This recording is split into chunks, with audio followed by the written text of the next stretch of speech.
What grades do I need to have in order to get fully funded scholarships? I'm asking this question because this is the question I ask people, even myself, when they ask me, I applied this scholarship, I didn't get. What might be the reason?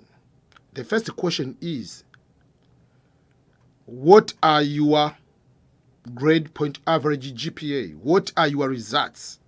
You are applying for master's degree. What is your result? What is your GPA? If you're applying for PhD, we are looking for bachelor's, getting the master's. What are your results? The first question. Why results are so important when you are looking for fully funded scholarships? Remember, when you are applying for scholarships, they are merit-based scholarships.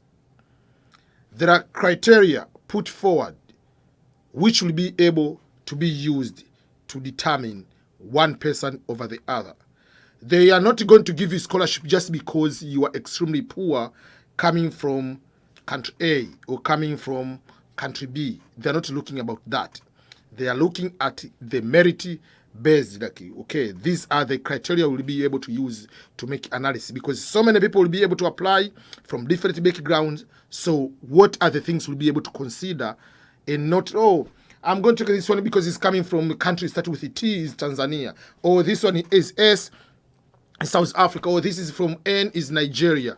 No, they are not looking about that alphabetical order of the countries, or they are not looking about your resume, putting your date of birth, putting that you are married and 5 kids. They don't care about that. So what are the rationale behind? So number one, they are looking for the results. So larger percent of these scholarships will be saying on the application, we want minimum this score. Majority of those one. And some, they might say you must have good results without specifying.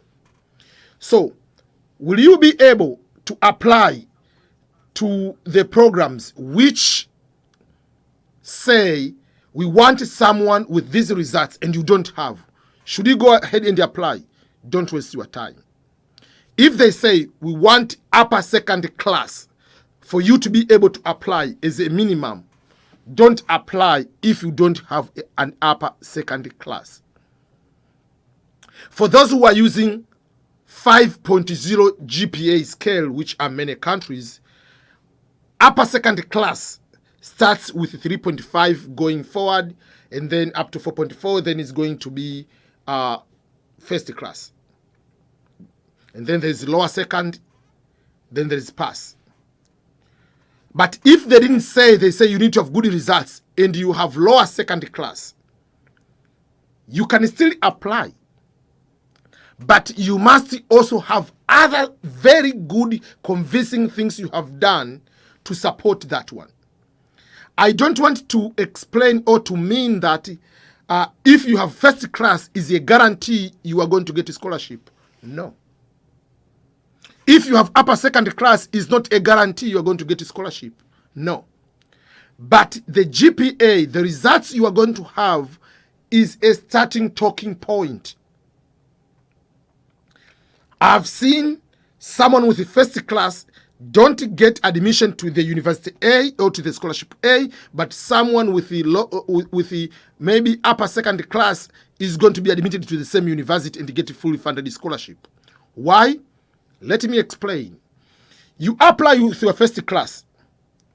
You have never volunteered in your life. You have never worked in your life. Your resume is a trash. It's just date of birth, marital status, religion, whatever. There is just unnecessary information. Experience, I went to do the field attachment or practical training or internship, whatever, but that was a requirement for you to graduate.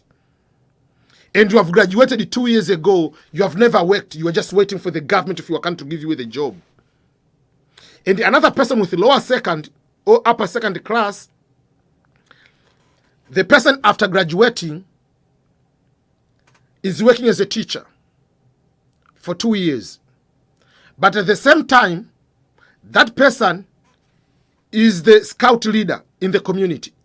That person is volunteering every maybe once or twice in a month to go to teach elderly people in the community. That person has a larger impact to the community already.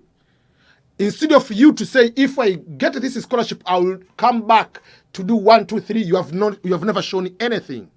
But this person with the lower second or with the upper second class has already done, has showed something.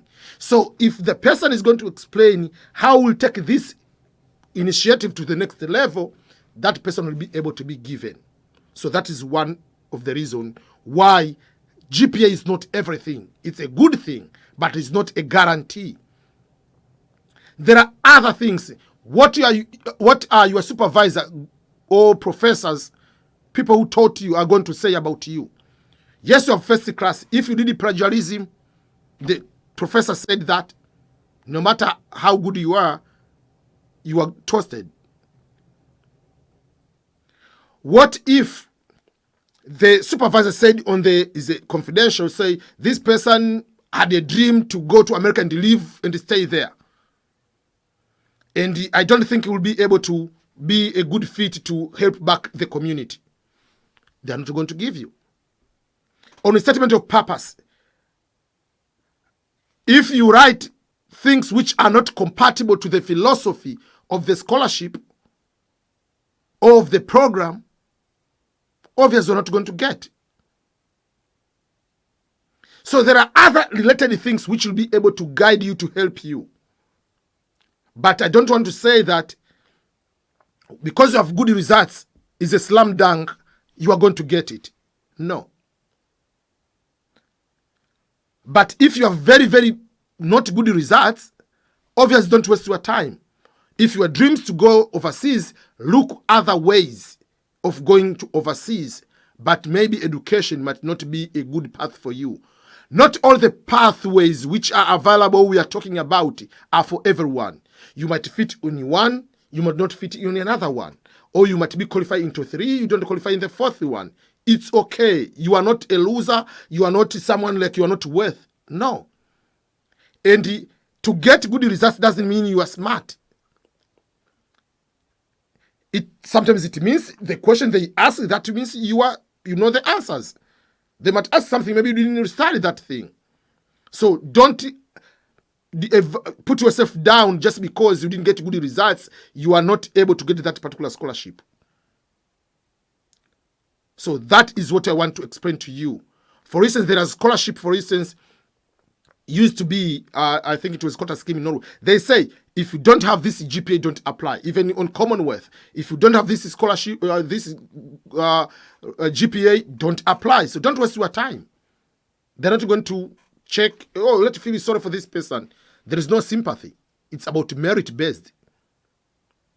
So if you are a student right now, make sure you study so hard, get good results. For me, I knew that my dream is to come to the United States or to go overseas, and the only way was to go through education, and it was in my control to make sure that I get very good results. With the good results, I knew for sure I'll be able to get good scholarships, because I know what other things I'll be able to do to write a good resume, to do well writing, to get good recommendations, to get good statement of purpose. So that's what you need to know. At the moment, focus on getting very good score, good results.